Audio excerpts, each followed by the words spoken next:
जय श्री कृष्ण। श्रीमद् भगवद गीता अध्याय 13 श्लोक 19। इति क्षेत्रम तथा ज्ञानम ज्ञेयं चोक्तम समासतः मद्भक्त एतद्विज्ञाय मद्भावायोपपद्यते।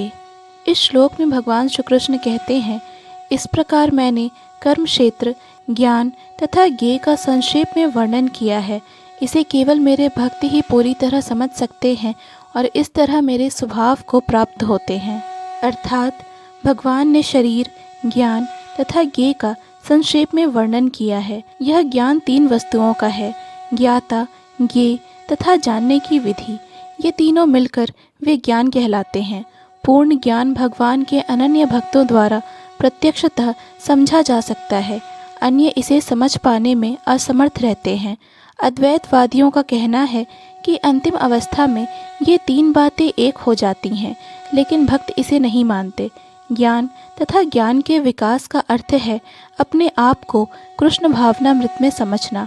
हम भौतिक चेतना द्वारा संचालित होते हैं, लेकिन ज्यों ही हम अपनी सारी चेतना कृष्ण के कार्यों में स्थानांतरित कर देते हैं और इसका अनुभव करते हैं कि कृष्ण ही सब कुछ हैं, तो हम वास्तविक ज्ञान प्राप्त कर सकते हैं।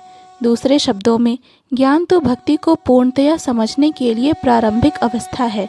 15वें अध्याय में इसकी विशद व्याख्या की गई है। अब हम सारांश रूप में कह सकते हैं कि श्लोक 6 तथा 7 के महाभूतानी से लेकर चेतना धृति तक भौतिक तत्वों तथा जीवन के लक्षणों की कुछ अभिव्यक्तियों का विश्लेषण हुआ है।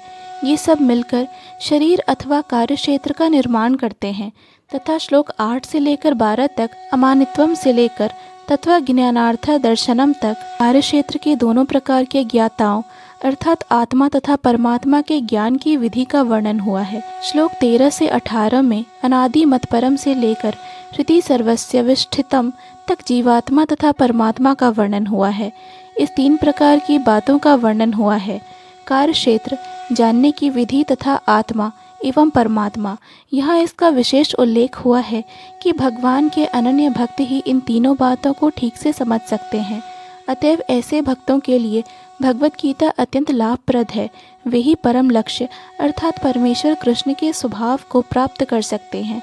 दूसरे शब्दों में, केवल भक्त ही भगवद गीता को समझ सकते हैं और वांछित फल प्राप्त कर सकते हैं, अन्य लोग नहीं।